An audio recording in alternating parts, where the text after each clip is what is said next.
A Passion for Mushrooms by Chrononautical. Chapter 24. Temptation. Bilbo was not a fawntling. He was a respectable hobbit. No matter how much he burned with curiosity, he washed the breakfast dishes and put them away before opening his present. If he rushed a bit and did only a cursory job of drying the plates, polite society would have to forgive him. They were not around to witness anyhow.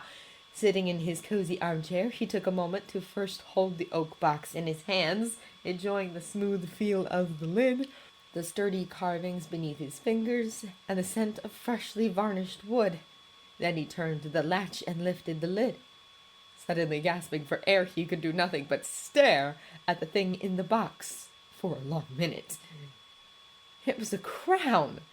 Bilbo was now wholly shocked that Thorin would give him such an ornament, as several members of the company wore circlets on occasion, so it must not be only the province of princes. Still, to be given such a crown by the king was quite astonishing. Less surprisingly, it was a crown of mithril, jewels, precious metals, and beautiful stones. Bilbo knew that Thorin wished to give him such things. They were, after all, the things Thorin valued. Yet at first glance, it was not that at all. It was a crown of flowers. The mithril was woven like willow branches, looking delicate, twisted, and alive, holding the flowers in place.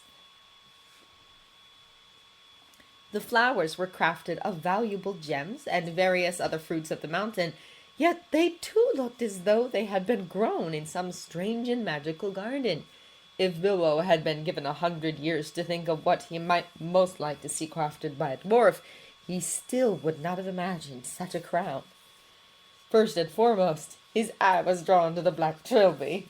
It was clearly made of jet or chalcedony, shining black, but it grew out of the mithril, like impossible proof that the crown was made for Bilbo alone. No one in the Shire would ever try to weave a mushroom into a crown. It would be quite possible to do with a fresh one, after all, and a waste of good food besides. Yet there it was, looking good enough to eat, rising from the circlet like the peak of a mountain. On one side of the mushroom was a red rose. Bilbo had lived in Erebor long enough to recognize that the petals were made of rubies, but they did not look like stones. They looked soft, and when he dared to trace them with a finger, they were perfectly smooth to the touch. Roses were thorny, finicky, and difficult to grow. The gift of one in the Shire could only ever be a gift of love. A vibrant red rose in particular was a deeply romantic expression. Receiving such a rose from Thorin, despite the fact that the king could not possibly know the flower's meaning, melted Bilbo's little hobbit heart. Left of the rose was a tiger lily, and that made Bilbo's already soft heart race. Many gardens were graced by the occasional tiger lily in the Shire. It was, after all, a beautiful flower. Such a vibrant orange hue was always welcome in a patch of wild flowers. That said, they were not exactly proper. There was a polite fiction in Hobbiton that no one ever gave tiger lilies in a bouquet or a crown. The delicate slope of the cone, the welcoming lines of the petals, and the seductive trail of black speckles leading into the heart of the blossom all made for quite a lurid display. A tiger lily stood for passion in the language of flowers, and Bilbo almost suspected that some part of Thorin must recognize that fact. Within the center of the bell, in a display of skill that quite amazed the hobbit, was a perfect golden honeybee. It was balanced on the long stamen, looking so lifelike that Bilbo gasped again to notice the insect. Blood pulsed hot in his veins. He supposed that dwarves did not discuss matters using the metaphor of flowers and bees as young hobbits did. Even so, Bilbo blushed to think of wearing such an image in public. Blushed and ached to do it as well, since it came from Thorin. Forcing himself to look away, his eyes drifted along the rainbow. As they did so, Bilbo noted that the cluster of yellow was not a single flower. Instead, there was a bright yellow daisy shining out in a promise of friendly companionship. That was safe enough, and it was wreathed by celandine, a simple wish for joy. Thorin had likely included the little flowers because Bilbo mentioned favoring them. He could not know that combining them with the yellow daisy spoke of joy and companionship, and was a promise to brighten all of someone's days.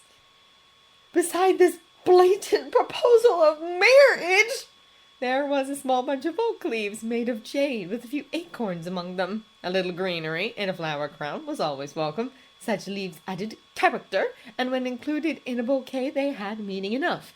In this case, the oak tree being the strongest and steadiest plant in any forest, it was a promise of security. Not an uncommon inclusion in a marriage bouquet, but unlike the tiger lily, it was also the sort of thing you might give a child or an elderly relation, though a fondling would eat the acorns if they were not made of topaz.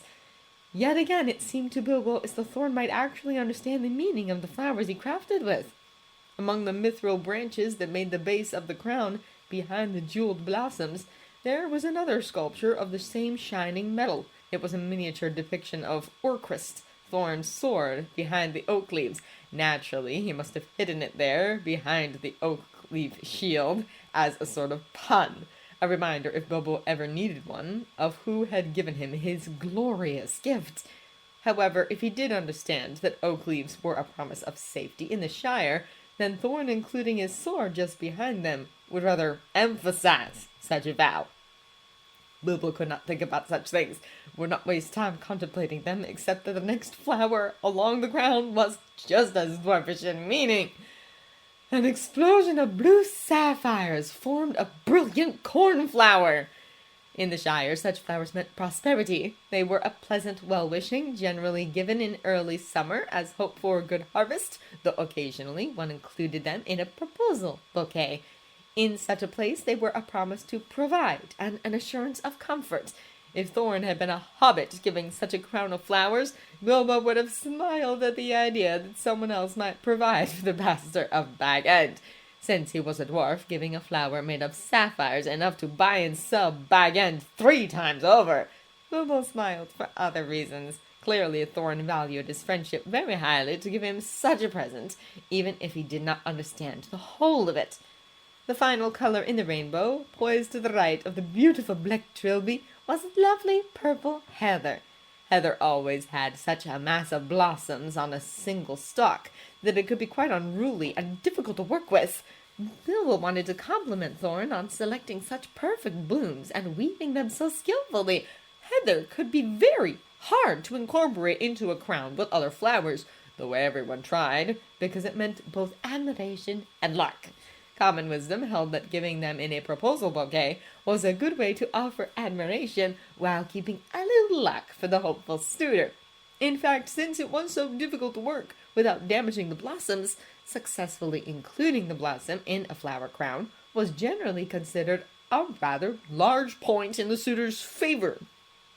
Then Bilbo remembered that Thorin had crafted the flowers himself out of amethysts and precious metals, and he was even more impressed that they seemed so alive.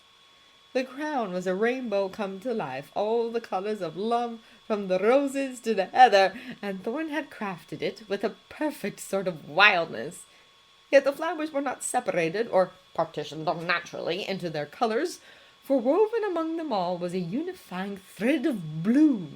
Blue was the color of the house of Thorin, and perhaps that was why Thorin had chosen it.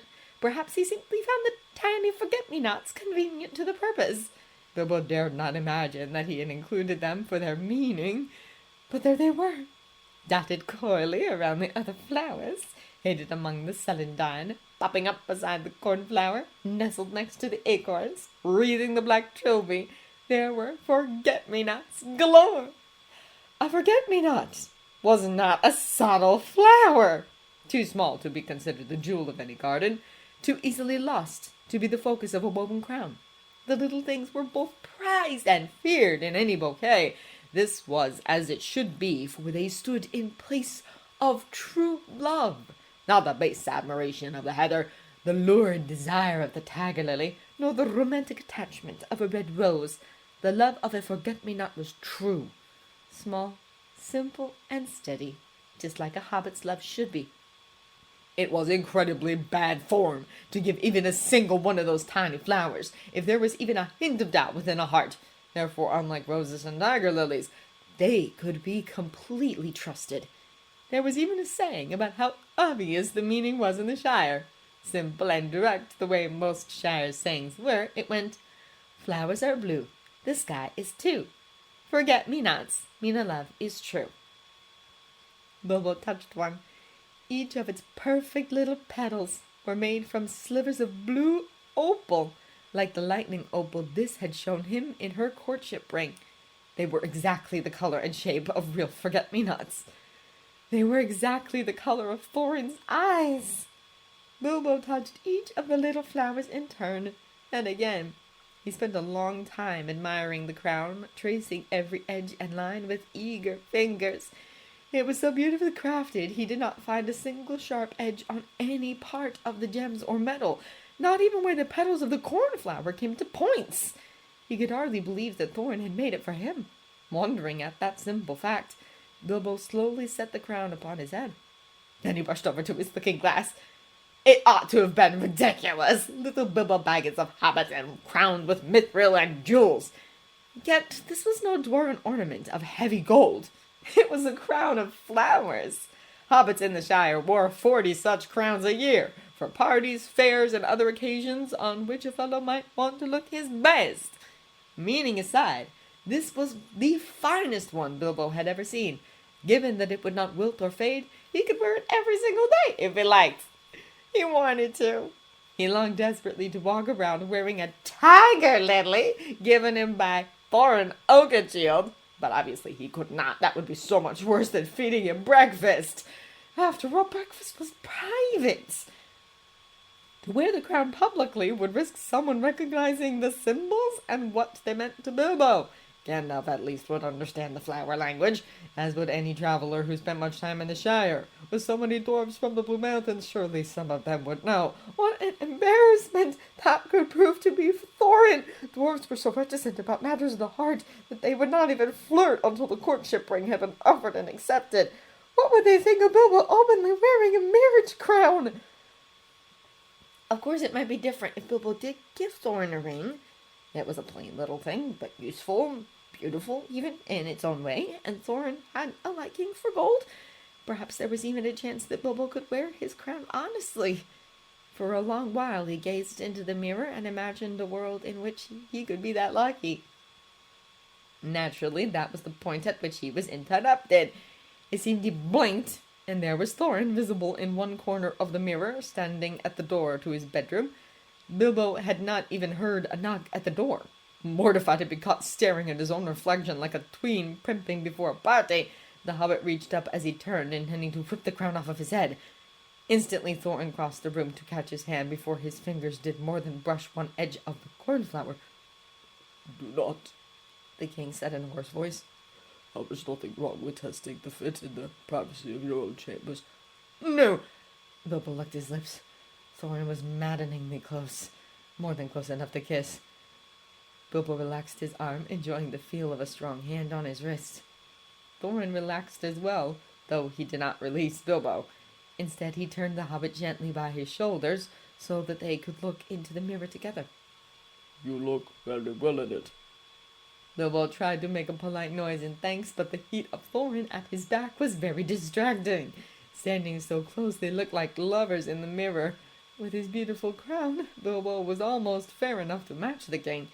Indeed, they very nearly complemented one another, Bilbo small and soft, where Thorin was tall and strong. In the mirror, Bilbo could see them as they might have been in some world where Thorin was not a king, wearing flower crowns on their wedding day. Thorin's would be made of sunflowers, of course, 12 of them. One for every month of the year in which he had Bilbo's absolute devotion. Perhaps there would be a forget-me-not or two as well, to match his eyes and make it plain to everyone that their feelings were shared. In a world where Thorin and Bilbo were in love. "You like it?" Bilbo could feel Thorin's breath across the tip of his ear, warm and soft like his voice. "Yes!" His own voice sounded high and breathless, as though he'd run a very long way instead of spending the morning admiring himself in the mirrors. "You might wear it to dinner tonight." "I might. Bilbo could not resist leaning back a little into the furnace of Thorin's body. Hobbits were not made to stand against such temptations, so Thorin would have to be strong enough for the both of them. Apparently he was. Squeezing Bilbo's shoulders once in parting, the king stepped away. Good. He looked pleased as a puppet dandelion, Fluff. We will speak then. Thorin grinned. When you wear the crown to dinner. If you wear it. Of course, it is at your discretion.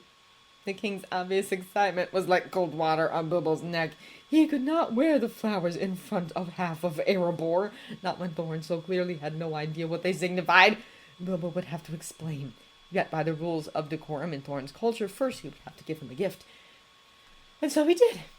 As Thorin turned to go, Bilbo called his name. Drawing the chain upon which he kept the magic ring from his pocket, the hobbit held it up so that the light from the fire and the glowing lamp could catch the gleaming gold. I am not a smith like you, and even if I was, I could never craft anything equal to this crown. I am just a decent cook with a few mushrooms. Yet I dare hope some things of mine might have value even to a king. Will you take this ring? It is a pretty little thing, and it has gotten us out of a tight spot a time or two. Being invisible may not be particularly pleasant, but you might find it useful. Thorin blinked, and his eyes drifted down to the ring hanging from Bilbo's hand. Slowly, a dark lust for it twisted his handsome face. Shadows seemed to grow in the corners of the room, gathering behind the king like a thundercloud. Yet despite the darkness, the ring shone. In fact, the darkness made the gold seem ever more glorious in the firelight. When Bilbo spoke, the chain seemed to grow heavier. Part of him did not want to give the precious ring up, not even for a chance to court the king. It was that same greed that gave Bilbo cause for hope. Surely Thorin would not refuse. The ring was so lovely, it must tempt even the king under the mountain. Indeed, the dwarf clearly desired it greatly. His eyes burned with wanting. Need like madness, like gold sickness, overcame the king's face in a draconic expression. At his side, his strong hand twitched, almost reaching up to take the ring. Almost, however, was worth little in the end. Curling his hand into a fist, Thorin looked up at the crown of jeweled flowers still on Bilbo's head. No, he said hoarsely. it is a gift. Then he whirled around and stormed from the room. Furious, Bilbo lifted the ring to his face. What is the point of you, if you cannot even tempt him? He bellowed, hurling it into the fire. As though it was a living thing, he blamed the trinket. After all, it was much easier to blame some fault in a perfect ring than to think about the fact that Thorin did not want anything like a courtship gift from a silly little hobbit. Later, Bilbo would feel foolish and retrieve the ring from the dying embers of the fire. He would notice some indecipherable elven script and worry that the magic of the ring had been damaged, copy it faithfully to show Gandalf. After all, a wizard ought to know about magic rings. Just then, however, he would not have cared two twigs if the ring melted away to nothing. Throwing himself onto his bed, the little hobbit curled up and wept, sobbing over his own foolishness for setting his heart on someone so much greater than himself. He cried like a tween at the first heartbreak.